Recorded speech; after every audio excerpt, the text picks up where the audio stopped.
ने बाकायदा फोन करके मकराना विधायक को धमकी दी। कांग्रेस के विधायक हैं जाकिर गैसावत को यह धमकी मिली है। नागौर आने पर पिटाई करने की धमकी दी गई है। कांग्रेस के नागौर जिला अध्यक्ष भी हैं गैसावत और विधायक जाकिर गैसावत ने मकराना थाने में इस धमकी के मामले में रिपोर्ट दर्ज करा दी है।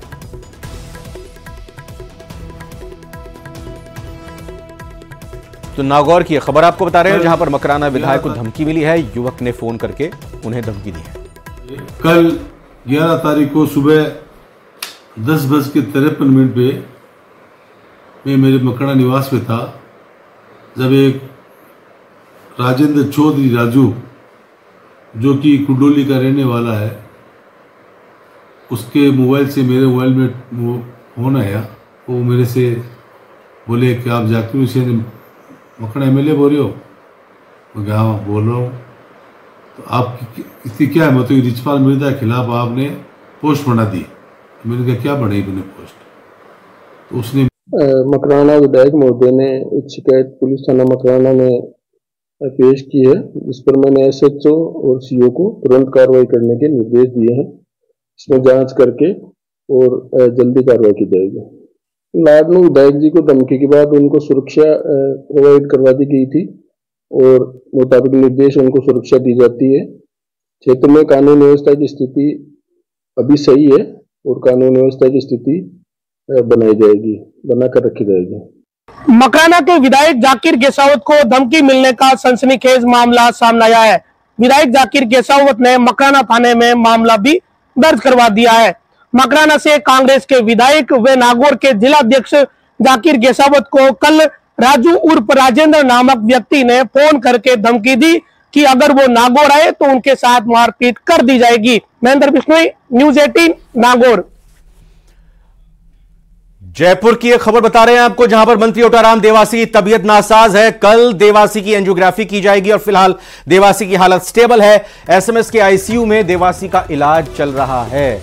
तो आपको बता दें कि प्रदेश सरकार के मंत्री ओटाराम देवासी की तबीयत नासाज है, पूरी तरह से ठीक नहीं है। कल मंत्री ओटाराम देवासी की एंजियोग्राफी की जाएगी और फिलहाल ओटाराम देवासी की हालत स्टेबल है, स्थिर है। एसएमएस के आईसीयू में मंत्री भर्ती हैं, जहां उनका इलाज चल रहा है।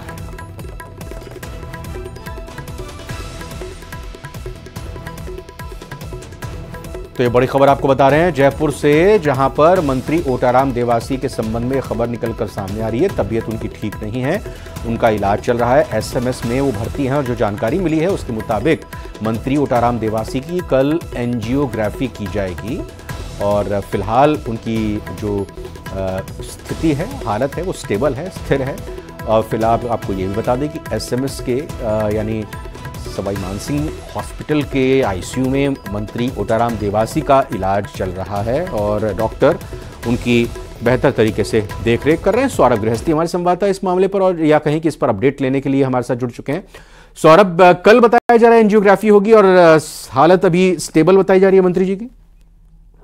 जी बिल्कुल, इस वक्त मंत्री ओटाराम देवासी की हालत जो है वो स्टेबल जो है वो बनी हुई है। देर रात उन्हें एंजाइटी की शिकायत के बाद एसएमएस में भर्ती कराया गया था, जहां पर अब जांचें जो है वो की जा रही है और डॉक्टर्स का ये कहना है कि आज जो है वो एंजियोग्राफी करने की जरूरत नहीं है। कल जो है वो कल सुबह संभवतः उनकी एंजियोग्राफी जो है वो की जाएगी और स्टेबल जो है वो उनकी तबीयत अभी बनी हुई है और तमाम डॉक्टर्स की निगरानी में उनका इलाज जो है वो लगातार जारी है। एसएमएस के आईसीयू में जो है वो उन्हें रखा गया है और डॉक्टर एसएन शर्मा के मॉनिटरिंग में उनका इलाज चल रहा है। बिल्कुल, आप नजर रखें। सौरभ, आपका फिलहाल बहुत बहुत धन्यवाद। और जयपुर की एक और बड़ी खबर लेते हैं। आपको बता दें सब इंस्पेक्टर भर्ती परीक्षा पेपर लीक मामले में बड़ी अपडेट निकलकर सामने आ रही है। अपडेट यह है कि 14 ट्रेनी सब इंस्पेक्टर की आज कोर्ट में पेशी होनी है। अदालत में पेशी होगी इन 14 ट्रेनी सब इंस्पेक्टर की जो 6 दिन की रिमांड पर थे।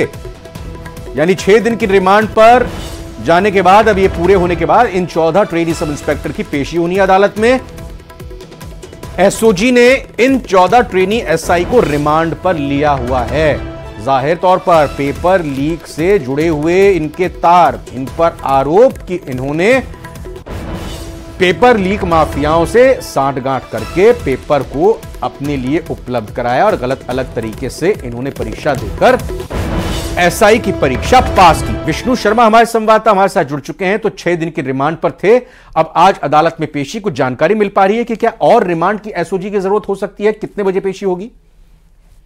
करीब 2 बजे तक पेशी करने का अभी तक अनुमान है। एसओजी के द्वारा बताया जा रहा है करीब 2 से 2:30 बजे के बीच में सभी 14 ट्रेनिंग सब इंस्पेक्टर्स को वहां पेश किया जाएगा और उसके बाद रिमांड भी कुछ ट्रेनिंग सब इंस्पेक्टर्स का मांगा जा सकता है, क्योंकि इसमें महिला अभ्यर्थी, महिला सब इंस्पेक्टर भी शामिल हो सकता है कि कोर्ट आज उन्हें जेल भेज दे और वहीं पर जो बाकी हैं उनमें से कुछ को रिमांड पर ले लिया जाए, क्योंकि गहनता से पूछताछ अभी और होना बाकी है और परत दर परत नए खुलासे हो रहे हैं। लेकिन आज सुरक्षा को भी बहुत अहम माना जाएगा, उसका भी ध्यान रखा जा रहा है, क्योंकि पिछली बार जब 14 ट्रेनिंग सब इंस्पेक्टर्स को कोर्ट में पेश किया गया था तो उनके साथ हाथापाई और धक्का मुक्की की नौबत वहां आई थी। ऐसे में इस बार सुरक्षा के जो इंतजाम है वो काफी पुख्ता एसओजी की ओर से किए जा रहे हैं, इसलिए लोकल जयपुर कमिश्नरेट की पुलिस की मदद भी ली जा रही है और करीब अगले 1 घंटे के भीतर माना ये जा रहा है कि सभी आरोपियों को कोर्ट में पेश कर दिया जाएगा। जी बिल्कुल विष्णु, आप नजर बनाकर रखें इस खबर पर, अपडेट आपसे लेंगे। तो विष्णु शर्मा जानकारी देते हुए 2 बजे तक का वक्त है जब इन ट्रेनी सब इंस्पेक्टर को जो 14 जिनकी संख्या है 6 दिन की रिमांड के बाद एसओजी ने जो लिया हुआ है अदालत में पेशी होनी है।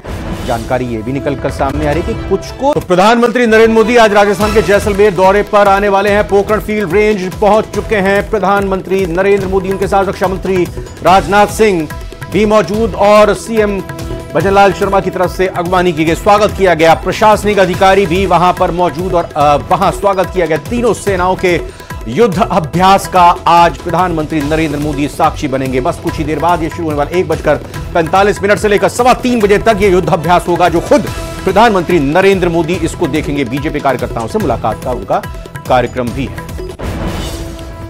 तो 1:45 से लेकर 3:15 का आज युद्धाभ्यास का कार्यक्रम है। न्यूज 18 राजस्थान आपको वहां की तस्वीरें भी दिखाएगा, लेकिन फिलहाल एक छोटे से ब्रेक का वक्त हुआ है, लौटकर तुरंत आते हैं।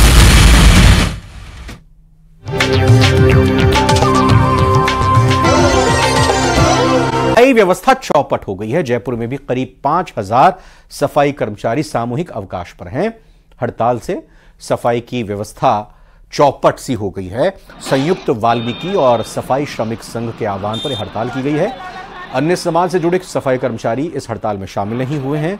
सफाई कर्मचारी भर्ती से जुड़े इस मामले को लेकर ये हड़ताल पर गए हुए हैं। इससे सफाई कर्मचारी में गुटबाजी भी देखने को मिल रही है। एक पक्ष सफाई कर्मचारी भर्ती के पक्ष में है तो दूसरा प्रक्रिया के विरोध में। जो हमसे टकराएगा जो हमसे टकराएगा जो हमसे टकराएगा नंदकिशोर डंडोरिया नंदकिशोर डंडोरिया नंदकिशोर जी आप संघर्ष करो, हम तुम्हारे साथ हैं। नंदकिशोर जी आप संघर्ष करो, हम तुम्हारे साथ हैं। नंदकिशोर जी आप संघर्ष करो, हम तुम्हारे साथ हैं। जो हमसे टकराएगा। बीएसएफ के बॉर्डर एरिया में बड़ी कार्रवाई की गई है। सघन तलाशी अभियान में 4 किलो अवैध हेरोइन को पकड़ा गया। बीएसएफ श्रीगंगानगर की जानकारी पर एक बड़ी कार्रवाई को अंजाम दिया गया। श्रीगंगानगर अनूपगढ़ में अंतर्राष्ट्रीय सीमा के पास खेतों में कई कार्रवाई हुई है। हेरोइन के 7 पैकेट बरामद किए गए हैं। बीएसएफ राजस्थान ने एक्स हैंडल पर सोशल मीडिया पर इस कार्रवाई की जानकारी दी है। तो बड़ी खबर बीएसएफ की कार्रवाई की आपको बता रहे हैं, जहां पर बॉर्डर एरिया में यह सफलता हासिल हुई है। सघन तलाशी अभियान चलाया गया। यहां इस दौरान 4 किलो अवैध हेरोइन जब्त की गई है, पकड़ी गई है। ये देखिए 4 किलो वजन की ये अवैध हेरोइन की खेप पकड़ी गई है। बाकायदा पूरी पैकिंग के साथ ये अंतर्राष्ट्रीय सीमा पर बॉर्डर एरिया में पकड़ी गई है। बीएसएफ श्रीगंगानगर की जानकारी पर एक कार्रवाई हुई है। श्रीगंगानगर और अनूपगढ़ में अंतर्राष्ट्रीय सीमा के पास खेतों पर ये पैकेट्स पड़े हुए मिले। 7 पैकेट, 4 किलो इनका वजन और बीएसएफ राजस्थान ने बाकायदा इसका जानकारी को एक्स हैंडल पर शेयर करते हुए जानकारी। ये लवली वधवा हमारे संवाददाता जुड़े हैं इस खबर पर। तो लवली, इंटेलिजेंस का आदान प्रदान भी हुआ और उसी तरह से तुरंत ये एक्शन भी हुआ और बड़ी मात्रा में खेप हेरोइन की पकड़ी गई। देखिए, बिल्कुल कल से ये सघन तलाशी अभियान जो था वो बॉर्डर एरिया के अंदर चलाया जा रहा था और गंगानगर अनूपगढ़ के जो बॉर्डर एरिया के जो फार्म्स हैं, जो खेत हैं, वहां पर इस अभियान को चलाया गया था। इंटेलिजेंस के इनपुट के आधार पर हेरोइन जो है वो मादक पदार्थ 7 पैकेट के अंदर जो है वो मिला है। करीब करीब 4 किलो के आसपास ये इसकी क्वांटिटी जो है वो बताई जा रही है कि पीले रंग के जो रैपर के अंदर इसको पैक किया गया था और उसके माध्यम से बताया जा रहा है कि ड्रोन के माध्यम से बॉर्डर एरिया से इसे फेंका गया था। ऐसा इनपुट जो था वो मिला था बीएसएफ राजस्थान की टीम को, जिसके आधार पर जो है बीएसएफ राजस्थान के इनपुट के आधार पर जो अलग अलग एरिया की जो चौकी है, वहां के जो इंचार्जेस हैं, उनके माध्यम से, उनकी सहायता से टीम ने अनूपगढ़ और गंगानगर की जो बॉर्डर एरिया है, इंटरनेशनल जो सीमा है, अंतर्राष्ट्रीय सीमा है, उसके नजदीक के जो खेत है, वहां पर इस पूरी कार्रवाई को जो है वो अंजाम दिया है और फिलहाल जो तस्कर है उनकी तलाश की जा रही है। लवली वधवा, बहुत बहुत धन्यवाद खबर को ब्रेक करने के साथ ही जानकारी देने के लिए, क्योंकि एक और बड़ी खबर आ रही है राजस्थान रोडवेज से जुड़ी। है बड़ी खबर, अब बुजुर्गों को किराए में 50% की छूट मिलेगी, यानी आधा ही टिकट लगेगा बुजुर्गों का अब राजस्थान रोडवेज में। पहले बुजुर्गों को टिकट पर 30% की छूट मिलती थी, अब 50% की छूट मिलेगी। 60 से 80 साल इन बुजुर्गों की उम्र तय की गई है, जिन्हें 50% की छूट मिलेगी। राज्य सरकार ने छूट बढ़ाने के आदेश जारी कर दिए हैं।